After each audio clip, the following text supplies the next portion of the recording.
From ABC News Radio, KMET 1490 in Southern California. This is BizNinja Entrepreneur Radio with your host, Tyler Jorgensen. Welcome, man. How are you? I'm living the dream, man. I'm excited to hang out with you. Yeah, good. I'm excited as well. And I'm excited because every time I turn around, you write another book. This is book number 7? I don't know. Ish.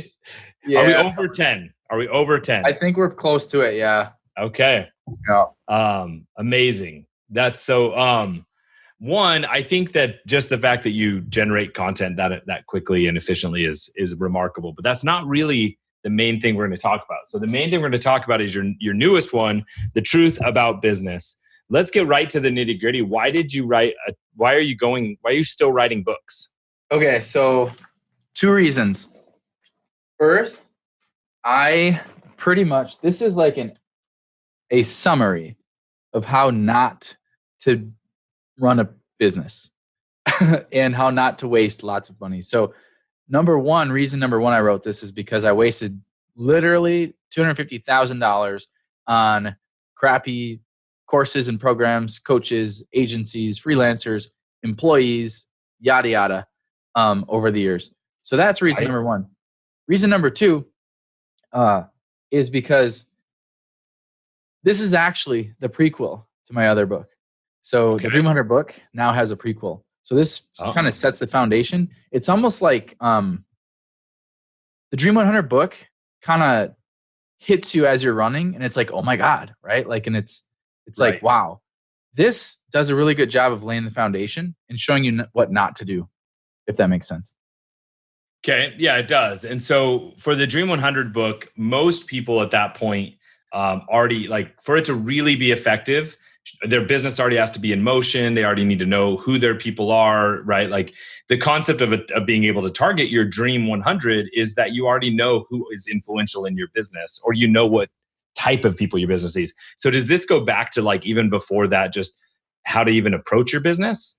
Yeah, and it even goes as far as like in the intro, you guys will see I talk about, like, remember you watch Shark Tank, obviously, right? Yeah. A lot of times they would have they don't do it as much anymore, I think, but they used to have the entrepreneurs come up that would pitch the sharks and they would fail miserably. And specifically, Mr. Wonderful would enlighten them in his way to know that they aren't a business. They're just a product, or they're just a service, right? Right. It kind of explains how and why that is. And then I even go as far as showing like how the top 1% runs their business. Which like is how they approach it. Everything's just the difference of. Yeah. And it's pretty shocking. Like the feedback has been a little bit aggressively like awesome for us. Like people saying, yeah, I wish I wouldn't have spent the 25 grand on the coach I did this year. I wish I would have just read this for $1. And now, but you're not opposed to people hiring a coach. It's just about when you hire them, like what are the compensating factors, or what are the things that have to happen before that's the right thing for someone? Yeah. So, well, first of all, I'm actually pro hiring a coach and that kind of thing. But I think it's chapter 6. I literally show people how to be scam proof. So like there's 2 little words that I'm not going to spoil it, but there's 2 words they need to ask every single human being they ever work with, including potential business partners, potential coaches, potential employees. Just ask those 2 words and you'll never have a bad situation ever again. It's so bad at keeping secrets. And that's in chapter 6 about the sketchy guru lie. It's how to sniff out and find the sketchy guru. Yep, 2 words. I'm excited. I'm gonna have to read it. Okay, so so that's, I mean, obviously it seems like each chapter is kind of a mini book in and of itself, that each chapter has a really important point. What's one of those points that you are willing to share before people go and get the book, which they need to do at bizninja.com/truth? Okay. So, I'll give probably one of the biggest nuggets because I really like you. And, so first of all, guys, this book is $1 for the digital version. First ever digital version I've ever released of any book because it's that important. I want everyone in the world to be able to get it. And second of all, there's an audio version as well included with the physical bundle in case you want to get that. And it's only $27 for the bundle. Nice. And you get to start listening immediately too. So I've made it available, like no brainer for everybody. It's not $2,000. Don't worry. Right. All right, here we go. So have you ever watched the documentary, The Founder? I haven't. Okay. If you have 2 hours to waste on a Saturday night, watch that. It's actually really entertaining and good. So it kind of, it shows the background and story of how McDonald's was created and what happened behind McDonald's. So here's the deal. This is the playbook on how to run your business like the top 1%. And of course, they don't want us to know that. They're doing it, but you're going to know. So here's the gist of it. So imagine company like McDonald's. Everyone would think that what business are they in? They're a restaurant, right? Well, the reality is they're not. McDonald's is actually, the business they're actually in is they're the number one real estate, I guess, portfolio in, I think, at least America, if not up there in the world. They've got $30 billion worth of real estate. How'd they do that? So that's the real business they're in. They are disguised as a restaurant. So let's like break it down from top to bottom. And I actually break this in the book. I show this via a visual aid called a value ladder. And so essentially what happens is McDonald's owns prime real estate everywhere in the world. How do they do that? They cause a franchisee to want to have their own McDonald's, which means they pay a lease every single month for that building to McDonald's Corporation, right? And the reason McDonald's Corporation is so genius in having their franchisee run a restaurant there is because it's the best tenant ever. McDonald's pay their lease every month. They get, I think they're like 7-year leases or 15, sometimes up to 15-year leases. And they're never a dollar short or, you know, like it's the best tenant on earth. So essentially McDonald's Corporation has gotten $30 billion worth of real estate paid for by the folks that are paying to become the franchisee to run the restaurant on the front end of it. But at the end of the day, they're not in the restaurant business, and no other restaurant could even dream of competing with McDonald's because they've got $30 billion in the bank that they could unload at any point in time to pump cash back into the front end offer, which is the restaurant. Right. That's how the 1% runs businesses. So how do we take that away? How does that apply to the other 99% so they can start thinking more like Roy Kroc? All right. This is for the little guys. This is for us. This is how we do it. Okay. So back in my freelance copywriting days, I niched down and you know my story, but for those listening or watching, I would niche down and I worked with Amazon sellers. So that was my world. And I had a $10,000 Amazon copywriting optimization service. And so what I figured out was like the majority of people couldn't afford that or like didn't just jump in to bed for 10K. So I had a downsell or a smaller thing, which I call the thing that sells the thing. And I did a $500 listing audit. So essentially what I do is I'd take 30 minutes, I'd do a screencast recording of a video of their listing and showing them where I would make changes, but I didn't actually do the changes. So I would charge $500 for that. Okay. So the majority of people that got those audits would end up buying the 10K service because they're like drinking the Kool-Aid, they're loving it. It's like awesome, right? So it was the thing that sold the thing. Here's how you run your business like the top 1%. My competition, the next most expensive person that did a listing optimization service, her picture's still on the wall here. It's too ugly to show you guys. I have a capitalist pig shirt on. Come on. Yeah, you're good. Okay. So she was charging $500 for what I was charging $10,000 for. So essentially, she was competing against my front end offer. So at any given time, I could reduce my listing audit down to $100 and totally undercut and take her out. Kind of like McDonald's sells cheeseburgers for $1. Like other restaurants can't do that, right? Because that was my front end offer that she was competing against with her core offer. So figure out what your core offer is and then make that way more expensive, add value, and then have a front end offer that's your thing that sells the thing and compete with everybody else's core offer with your front end offer. That's how you play the game like the 1%. So the way I see some people get that backwards is before they figure out what their core offer is, they go and they try to create low barrier offers. And I feel like that's the fastest way for people to actually like run themselves out of business, because now they don't have the back end offer, but they're just going and getting leads for, $7 books. Like, you're selling a book for $1. I'm guessing you're not making, that's not where you're trying to make money, right? So having a value ladder is incredibly important. And I think the most important part to start with is, what is the core offer? What is the back end offer? What's the big thing you're selling? I completely agree with you. Absolutely. And if you're just beginning too, like in that scenario where I'm 10K, like the premium option, and then the next person is 500, like come in at 1,000 if you're new, like come in at 2,000, and you will have to take some time to build the trust and to be able to close the sale. But I completely agree. You're not going to survive very long trying to make money off of a $7 thing or what have you, unless you have a large audience already established or you're selling on the back end of it. Yeah, that's for sure. Yeah, McDonald's would not make very much money if they only sold $1 cheeseburgers, right? Yeah, and they wouldn't even make as much money if they didn't also have the real estate. So they see the big picture, and they still find ways in the middle to optimize and still make the restaurants profitable. Absolutely. And actually, I don't have the exact numbers, but in the last decade, for sure, they really were hurting because everybody went into this health conscious thing, right? So the thing is like restaurants like Subway that aren't making money on the real estate, they're making money on the sandwiches, are dying fast because like people they don't want $5 subs anymore. Like they don't want a loaf of bread. Like that's not healthy.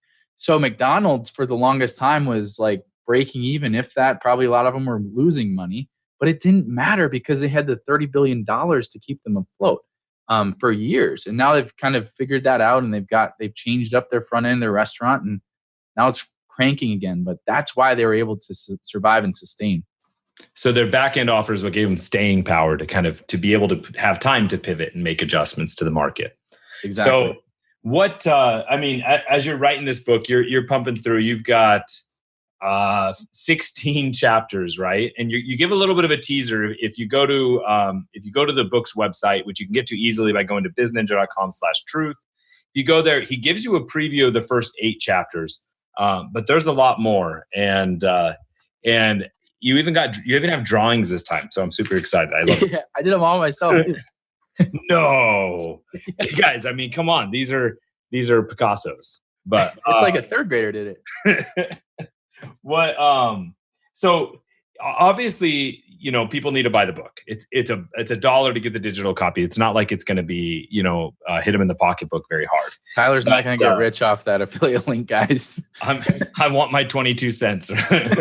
But tell me, like, what you said you've been getting some really overwhelmingly positive feedback. What are some of the things that people are telling you?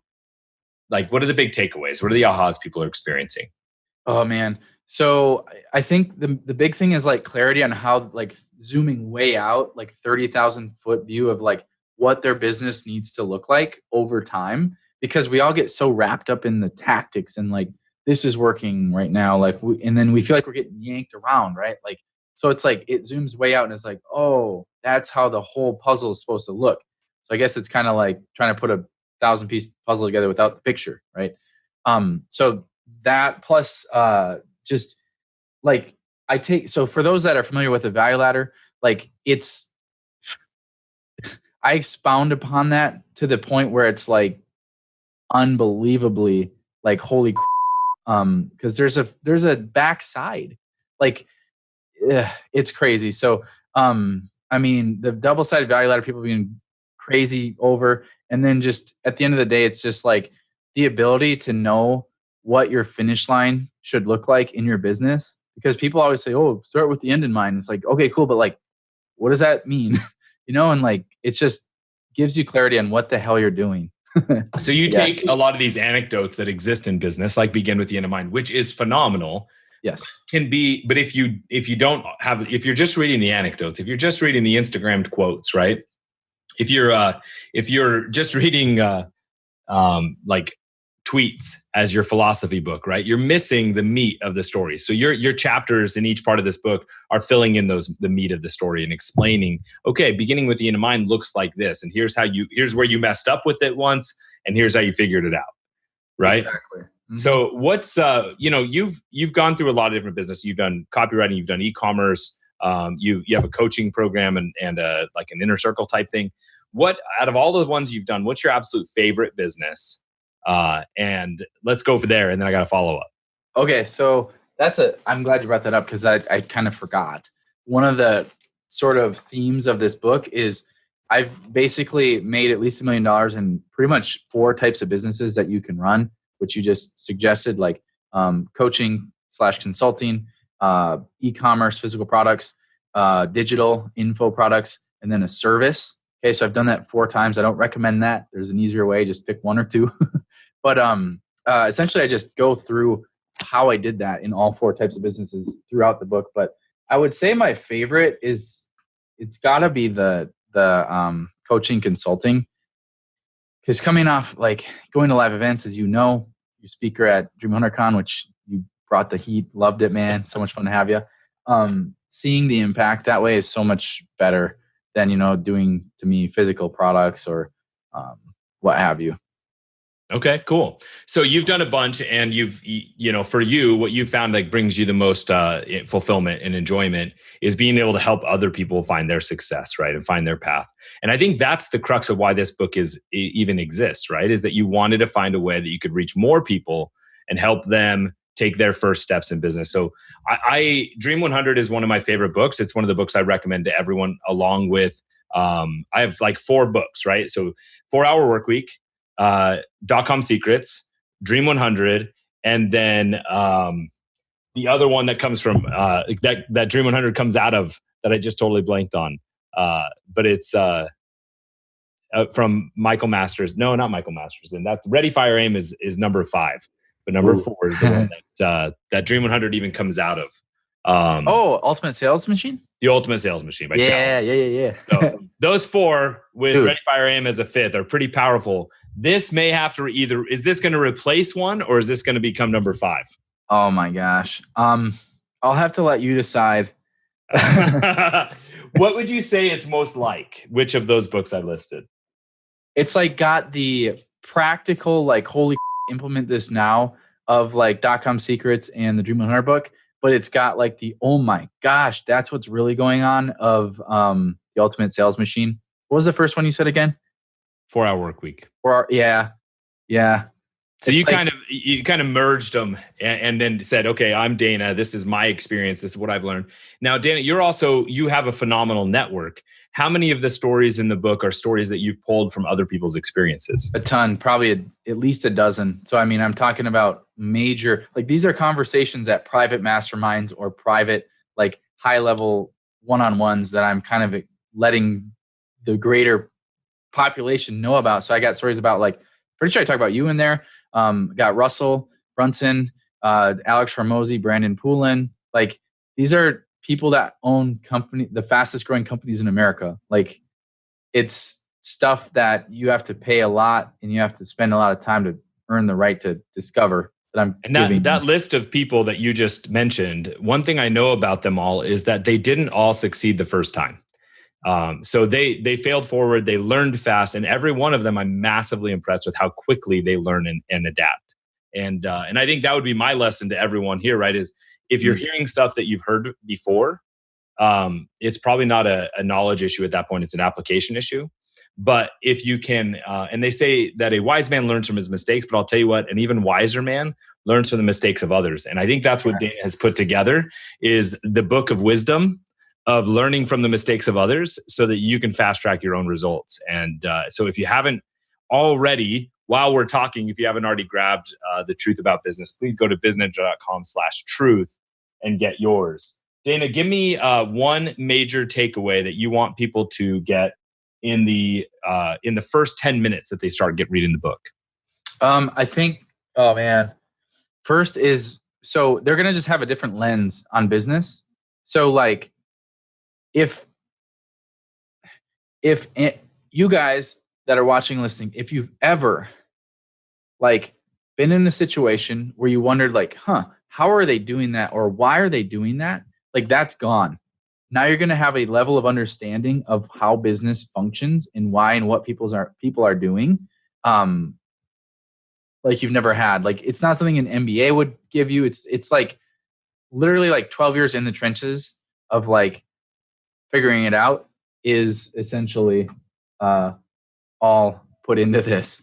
And who narrated the book? Of course I did. Okay, I was just checking. Yeah, and the audio version, I would highly recommend getting the audio physical bundle because I went on riffs and rants, and it's 5.5 hours of straight thunderous goat loving gold, man. So how long did it take? It's 5.5 hours, but how long did it take you to record? 5.5 hours. You just pressed go and didn't stop? Yeah, no, I actually did over 2 days because I almost passed out. Yeah, but it's got to be exhausting. I know, like doing a 30-minute interview can take a lot out of you. Well, I mean, especially when you're like used to like just hanging out with your goats and stuff. You're not used to talking for 5 hours at a time. That's amazing. All right, guys, I want to, I'm going to put a pin in it here. This, there are a few of you on here live. Thank you so much for working through the technical difficulties to get here. We're going to post this in the FHL group and a few other places online. It is also going to hit ABC News Radio and be available on BizNinja podcast. So you can find that at BizNinjaRadio.com. So guys, what I really want you to do is think about if this book, that would cost you $1.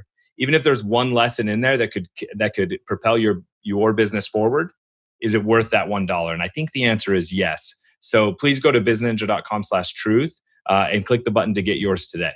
Dana, really appreciate you, man. Any last mic dropping words of wisdom?